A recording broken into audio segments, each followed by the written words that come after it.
just a week or so. Yeah, from July to the end of November, the only thing that's been in my mind is trying to help the football team get ready to play. Okay, so when we got things settled down with this, and I looked at it, and you talk about recharging and relooking and to see where it needs to go in the future.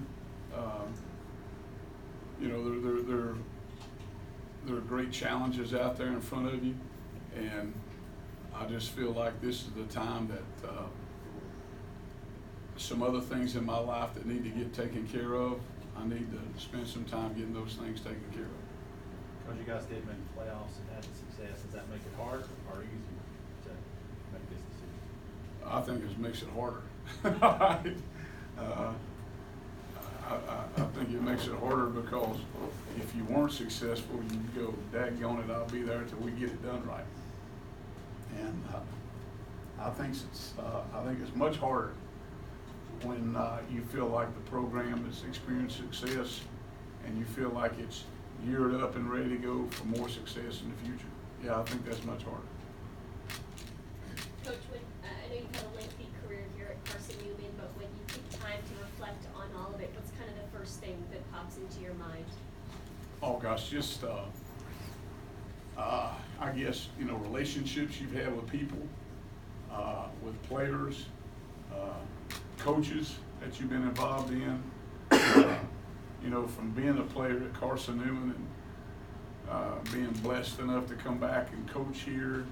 But gosh, the people that you come in contact with since 1980 as a coach and their families. And gosh, we've coached former players' children now, and that's been a great privilege. You had the opportunity to talk with your players just a little bit ago. What was kind of their immediate reaction? Well, I think their reaction was, Coach, we love you, and Coach, we understand. And like the first one told me is going to miss me, and I go, baby, I'm going to miss you. There's a special bond between players and coaches. People don't understand sometimes everything it takes to get to a Saturday to play a football game. And people are unaware of the struggles that many of these kids have come through simply to get to college, but things that they have overcome in their past to be able to stay here, to be able to be successful. And gosh, it's been great in the last couple of years that we've had kids play that are getting degrees, but they're also getting master's degrees, MBAs, and gosh, we told everybody we'll put that up against Harvard. All right. When you look back at your career now at this point, what would you tell like a younger coach who's just getting into it? Maybe it's something you wish you would have done differently, or something you just learned over the course of your career. What would you tell younger coaches? Just to be yourself, and I've seen coaches and young coaches that got this job and they worry about where their next job is. Do a great job where you're at. The job will find you. Okay, if you do the best job you can do at where you're at, somebody else is going to find it. Somebody else is going to see that. But I think the biggest thing is make sure you're in it for the people that you coach, that you're not in it for you, because it's a tough enough business as it is. Got to have some pretty thick skin most of the time, and you got to understand why you coach to start with. What are the goals that you set, and what really is going to make you a success? When that kid's there and he plays 4 years and he's going to graduate, he's a better man to go back in his community. He's going to be a great husband, and hopefully one day a great father. There's a success. When you said you kind of contemplated this for a week or two, was there a moment that really sticks out where you realized, like, I'm going to retire? Was there like a moment of I don't think there's and that's what I tried to work out, and I talked with Matt about. I don't know that there is a good time. You know what I mean? I don't know that there is a good time to do that. I think you just have to trust that this is the right time, and you know where you are, where you've been, what's happened, the blessings in your life, and you look at, you know, what else is there? What else is out there for you? Last thing from me, what do you see in this program for the future? How good can this program be, and what's your hope for it? Oh, I think this program can contend for a national championship. I don't think there's any question about that. But I do think the most unique thing about this program is that it changes lives.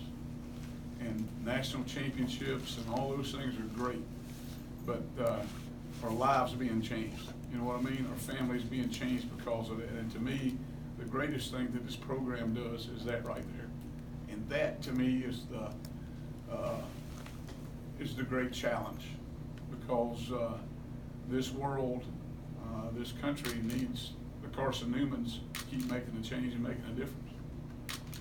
Mike, if you will, talk about the sense of generations now of coaches and the brotherhood of coaches that you've been a part of and have gotten to lead for these last few years. Wow. Well, there's so many, you know, one of the things that's always helped us at Carson-Newman is how many Carson-Newman people are there out there coaching in high schools and different places that assist you in recruiting, and it's always been great relationships that we've had with those guys. You know, sometimes I've wondered, are we really leading them right when they go out and become a coach? You know, I'm thinking, man, I don't know if we've led this guy the right way. But they're out there continuing what this family is about. And, you know, there's been coaches like a Charlie King that was my coach here, and I coached his son Chuck King here, you know, those kind of things. And so it's been a unique family situation in Carson-Newman. Mike, Anything else for Coach Turner? Mike, what specifically happened, or what went on that made you think about retiring? Well, I don't know if there's anything that went on that specifically did that. I think you come to a point in your career, and you know, I'm 68 years old, all right, and been blessed to still have the vinegar and all those kind of things to go get it every day and be excited about it. I think you get to a point where, hey, you know, I've done this 46 years of my life, and now maybe it's time to go on and move on to another part of it, to another story. You mentioned being Carson-Newman's biggest fan in the future. Have you thought about the game that you'll come back here for, and you won't be on the sidelines getting to get on a guy, and you're going to be up in the stands kind of having to take a back seat? I don't think I could ever sit in the stands. I don't believe I would handle that very well, because I know I've been down there and I know what happens in the stands sometimes. So no, I would never sit in the stands, but I would be way off to the side and watch and stay out of the way, and still enjoy watching the Carson-Newman football game. Absolutely. You know, gosh, there have been guys here like a Ken Sparks, a Dow Shealy. Those kind of people were great influences in my life, and you know, I came from a junior college to come here, George Litton, and I came from a high school that the two other of these guys, a guy named Charlie Gregory was the coach and made a difference in my life, and took a little redheaded boy out of the mill house and took good care of him, and he's one of the main reasons why I wanted to coach, because I saw what this guy did with other people and the difference he made. More so than being a coach, what has it meant to you to be a mentor of men? Well, I think that's, you know, I don't remember many scores. We won a lot of football games at Carson-Newman, and I don't remember many of the scores, but you sure remember the kids, you know, and you remember their story. And sometimes they get around, they're telling those stories, and you know for a fact they've stretched those stories out just a little bit, and that happens when those guys get together. They're a lot faster and quicker than they ever were when I remember coaching them. But yeah, I think the whole experience is about the kids, you know, we won national championships and played for it 10 times and all those kind of things, but goodness gracious, it's been about how they grew up and where they are now. They've come back after all those years and they keep coming back to visit, and those are the things that's very, very special about this job. What will be one of the first things you say to whoever the new guy is that takes this role at this university? What will be the first thing you tell that person if you get a chance to talk to him? Oh my.